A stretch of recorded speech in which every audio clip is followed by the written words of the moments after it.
यार टोनी, तो क्यों पिंजरे से निकले हुए शेर की तरह यहाँ वहाँ घूम के अपनी टांगे दुखा रहा है और साथ में हमारी गर्दन भी? यार अभी तक क्लियरिंग एजेंट का फोन नहीं आया।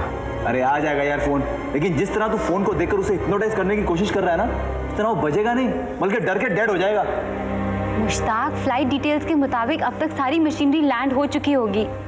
तानिया जी, फ्लाइट जब टेक ऑफ कर चुकी है तो लैंड भी होगी ना, कि बीच में लटकी रहेगी? तुम लोग तो यार बिना बात पे टेंशन लेते हो। तू क्या ब्लैकआउट के दिन पैदा हुआ था? दिवाली के दिन। तो दिमाग में रोशनी कैसे नहीं है? अरे बेवकूफ, जब तक मशीनरी कस्टम से क्लियर होकर गोडाउन नहीं पहुंच जाती तब तक कुछ भी हो सकता है। धवन का ट्रैक रिकॉर्ड देखते हुए मैं कोई रिस्क नहीं लेना चाहता। यार तू बात तो सही कह रहा है, पिछले दिनों में काफी समझदार हो गया है। समझदार लोगों की सोबत में जो रहने लगा है, व्हाट डू एक्सपेक्ट? उठाओ ना। टोनी मियां। हेलो। या यस। हाँ okay okay. Everything okay? Tony क्या हुआ? अरे मियां कुछ बोलोगे भी या?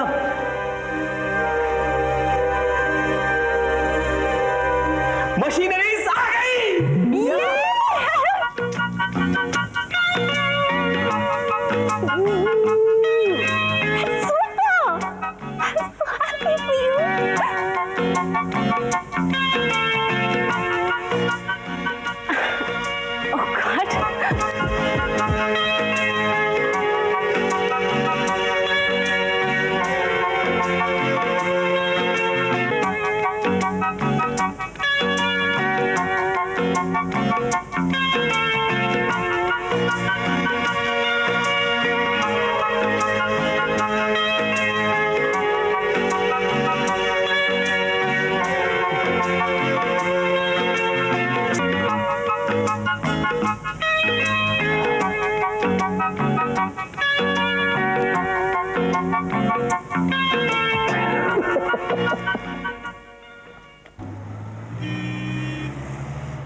यस सर, अल्फाटेक की मशीनरीज सोलंकी के पास पहुंच गई हैं। लेकिन ये कैसे हुआ? सर वो श्रीनिवासन हमें धोखा दे गया, इसीलिए वो 2 दिन से गायब था। श्रीनिवासन ने धोखा नहीं दिया, ये हमारी गलती से हुआ है। मैं तो घर में प्रेम की देखभाल कर रहा था, लेकिन तुम क्या कर रहे थे यहाँ? सर मैं श्रीनिवासन को लगातार कांटेक्ट करने की कोशिश कर रहा था। वैसे भी उसके ऑफिस में उसके अलावा और कोई हमारी डील के बारे में नहीं जानता था। सर टोनी को फाइनेंस ओबराय ने किया है। इसका मतलब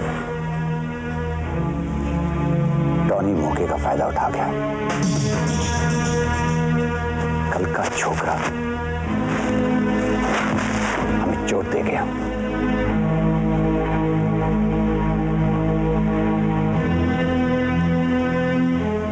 अब ये मोरिया शॉपिंग का कॉन्ट्रैक्ट हमारे गले में कांटा बन के रह जाएगा। ना इसे हम रख सकते हैं और ना इसे छोड़ सकते हैं। और ऊपर से ये ओबराय, वो तो वैसे ही टेढ़ा आदमी है। सर अगर वो सीधी तरह से ना माने तो हम उसे दूसरी तरह से भी समझा सकते हैं। उसकी कोई जरूरत नहीं जिमी, उसकी पहुंच होम मिनिस्ट्री तक है। उसे दबाना इतना आसान नहीं है। क्या तुम जाओ, मैं खुद बात कर लूंगा उससे।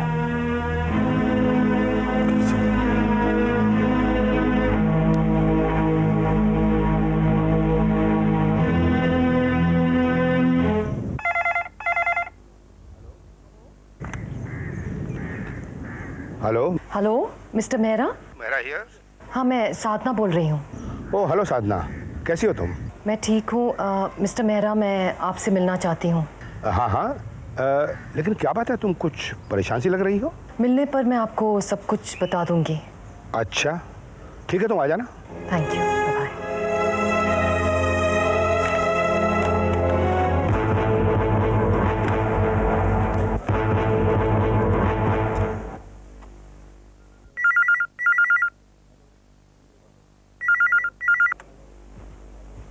हेलो हेलो हेलो हेलो, कौन बोल रहा है? साहब, मैं पारस बंगले का चौकीदार बोल रहा हूँ। पारस बंगला? ओ हाँ, बोलो। जिमी तिवारी साहब बोल रहे हैं आप? हाँ, मैं जिमी बोल रहा हूँ, बोलो क्या बात है? साहब, वो मेम साहब 2-3 दिन में साउथ अफ्रीका वापस जा रही हैं। हाँ तो क्या वो जाने वाली है? हाँ साहब, वो सामान बांध रही हैं, 2-1 दिन में निकल जाएंगी। अच्छा ठीक है साहब, वो मेरा इनाम। हाँ हाँ, मिल जाएगा।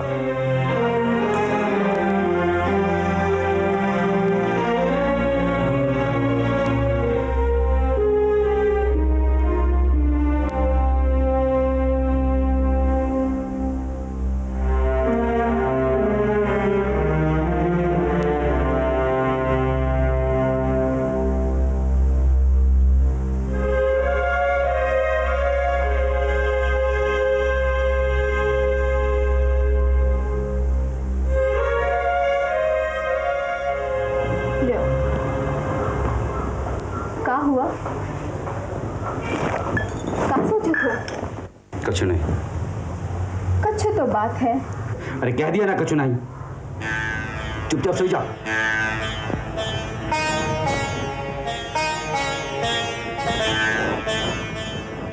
अब सुई जाओ। एकदम चुप हो जा।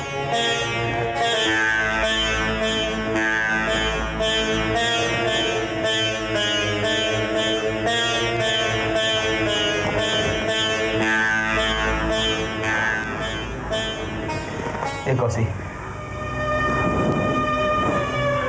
ये हमें तरफ देख रहे हैं। वो कहा है कि ये हमारा माथा बहुत चकरा गया है। अरे वो मुस्ताक खान और हम गए रहे वो मालिक का बिटवा को खोजन का वास्ते,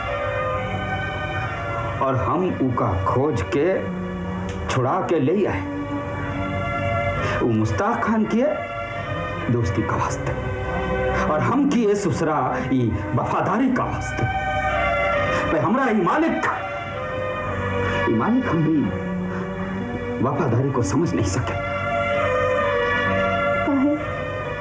का किया धवन साहब? अरे किया कछु नहीं, हम ई सोचत रहे कि भैया हम उका बिटुआ को लेके जब हम जाएंगे तो वो 2 ठो सबक कहेगा हमें शाबाशी के, और ये सोचेगा कि ये केसरी जो है ये पालतू जानवर नहीं है, इंसान है।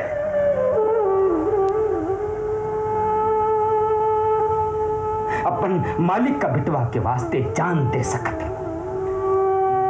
मालिक हमारी नमक हलाली को गाली दिए रहे हमारी नमक हलाली को।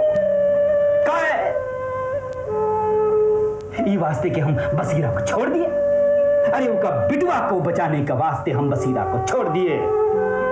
और जाना तो कैसे, जब हम वहां से जाने लगे तो मालिक हमका रोक लिए, और रोक के क्या किए,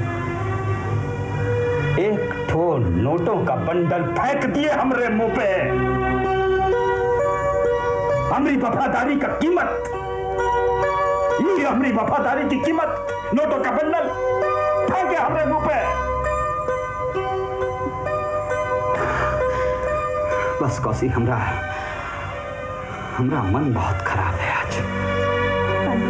एक बात कहें हम? नहीं, कछु नहीं कहो।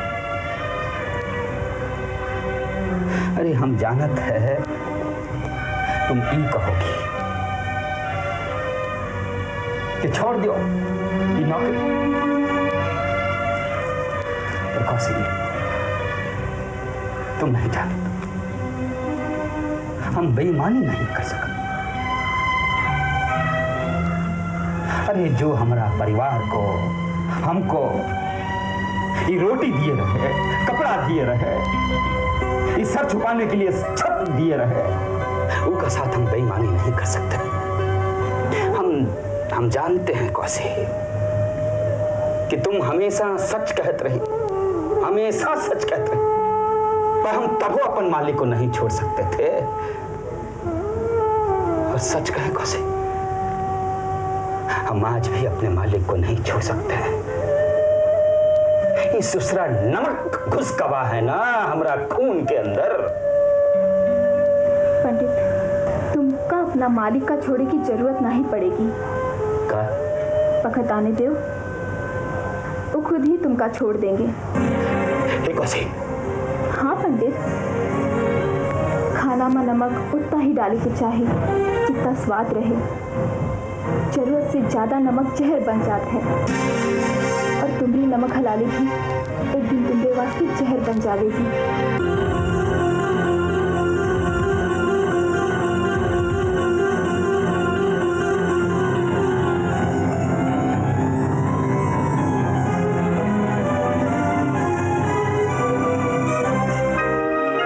मामा, परीक्षित की जुदाई का जहर मैं नहीं पी सकूंगी। मैं किसी और से प्यार करता हूं।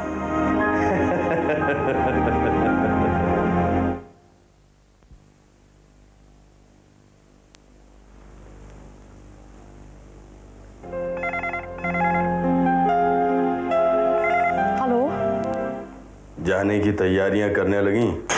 तुम देखो, तुम जो कोई भी हो, ये गंदी हरकत को बंद कर दो, वरना मैं पुलिस को फोन कर दूंगी। हाँ। ना तुम पुलिस को फोन करोगी, ना ही ये शहर छोड़कर जाओगी।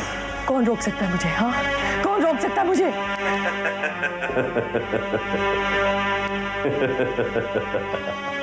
बंद करो ये घिनौनी हंसी, बंद करो।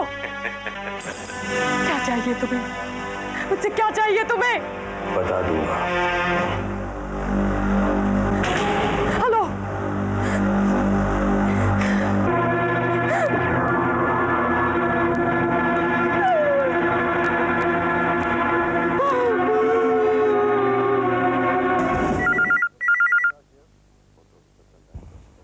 Doctor Chandraprakash here. फोटोज पसंद आई डॉक्टर? कौन बोल रहा है? उसकी और कॉपीज भी हैं मेरे पास। सोचता हूँ कि एक कॉपी तुम्हारे दोस्त धवन के पास भेज दूँ। देखो ये सब तुम क्यों कर रहे हो? कौन हो तुम? बेकार के सवाल मत करो डॉक्टर।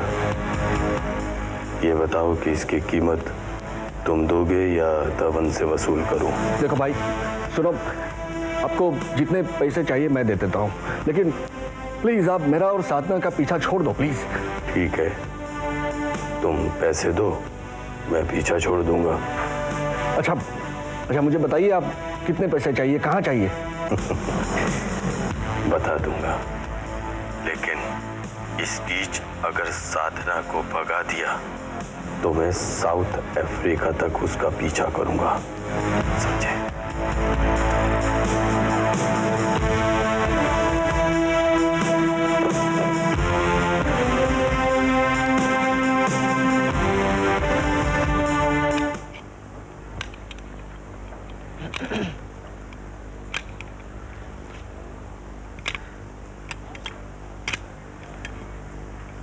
हेलो साधना।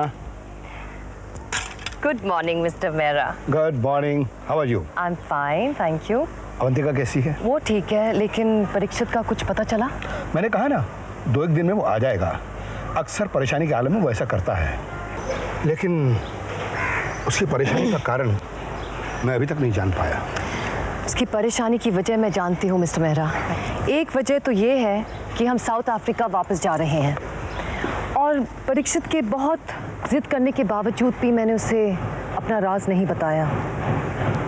और शायद दूसरी वजह ये हो सकती है कि अवंतिका अब परीक्षित से प्यार करने लग गई है।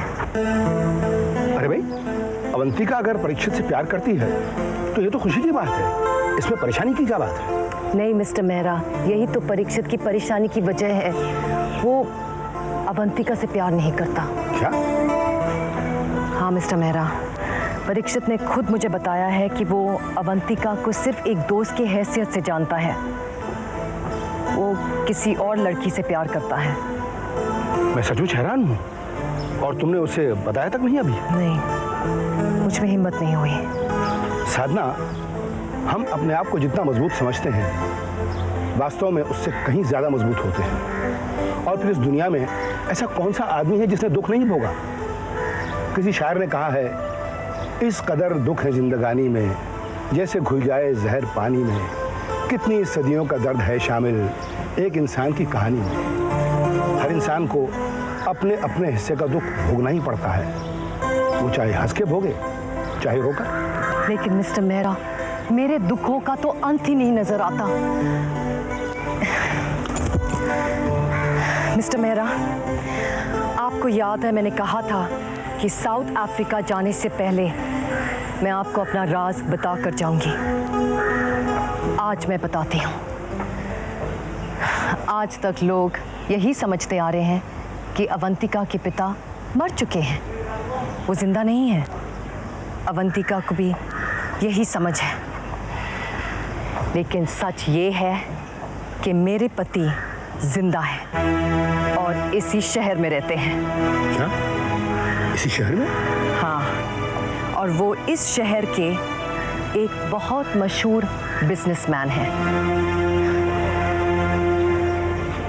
दौलत के नशे में वो इंसान इतना नीचे गिर गया कि मैं उससे, यहाँ तक कि मैं अपने आप से भी नफरत करने लग गई। दौलत के भूख में आकर वो सिर्फ इंसान की भावनाओं से नहीं, वो इंसान की जिंदगी से भी खेलने लग गया। उसके पापों का बोझ उसके पत्नी होने के कारण मैं अपने कंधों पर महसूस करने लगी। और जब मेरी बर्दाश्त ने जवाब दे दिया तो एक दिन अचानक चुपचाप मैं उसे छोड़कर साउथ अफ्रीका वापस चली गई। उस समय अवंतिका मेरे कोख में पल रही थी और इसके बारे में मुझे भी पता नहीं था। मेरे पति को मेरी प्रेगनेंसी के बारे में नहीं पता था। बाप के जिंदा होते हुए तुमने अवंती को उसके पिता के प्यार से महरूम रखा, उसे बताया तक नहीं? मिस्टर मेहरा, अवंतिका के पिता एक जलील इंसान है। वो मुझे सजा देने के लिए बेताब है। यहाँ तक कि उन्होंने दुनिया भर में मेरी खोज करवाई है। आप सोचिए, अगर उसे पता चल जाए कि इतने सालों से मैंने उसी की बेटी को उसी से छिपा कर रखा है, तो वो क्या कर सकते हैं?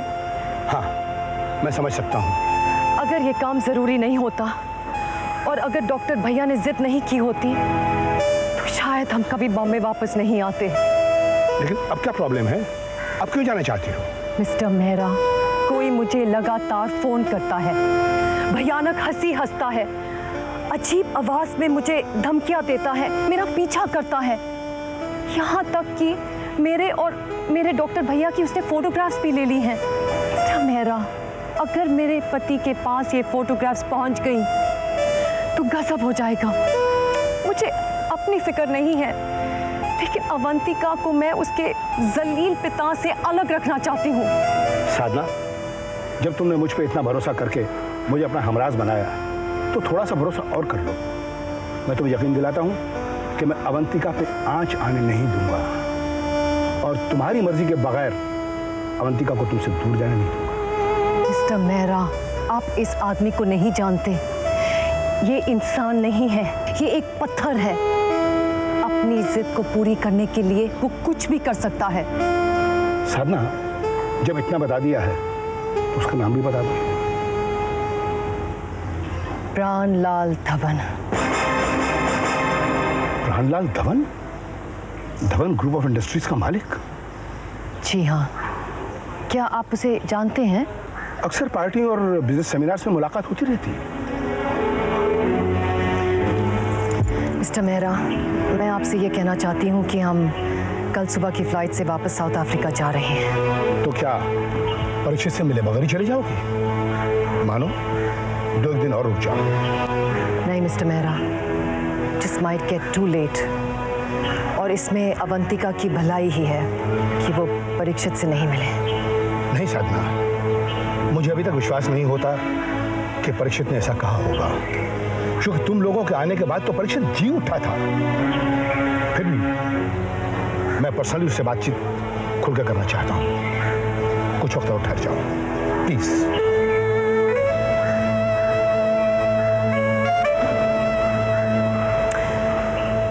ठीक है मिस्टर मेहरा, तो एक दिन रुक जाते हैं। Thank you.